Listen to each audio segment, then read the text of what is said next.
We began our experimentation process by first selecting a suitable location to cast the lure. We decided to use the top of a parking deck where we had a solid backdrop for videoing each cast. Once we had selected an open spot to cast, we set up our fishing pole by first placing a weight directly against the lure, which was located on the end of the line. We then had one person cast this setup 3 times in order to keep the casting motion and release point constant. Each time we attempted to release the lure at an angle of 90 degrees, which proved to be quite difficult. Most of our casts ended up with an angle between 45 to 90 degrees.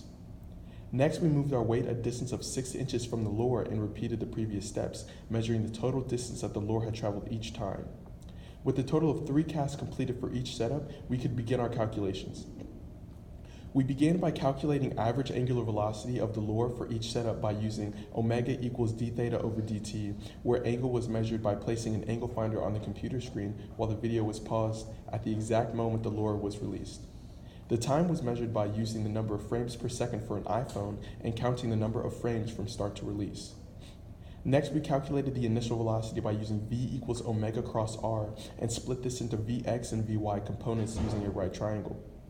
At this point, we were able to use basic kinematic formulas to calculate the values for time of flight and total distance traveled using data from the film. We repeated the same process for the 6-inch setup, with the only difference being that we had to take into account the fact that there were 2 angular velocities acting on the lure. Through the use of the equation v equals vb plus omega 1 cross r1 plus v relative, we were able to find the velocity of the lure.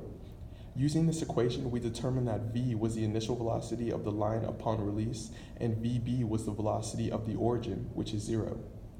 The relative velocity is then the velocity of the weight compared to the velocity of the rod. This gives us our final equation, v equals omega 1 cross r1 plus omega 2 cross r2.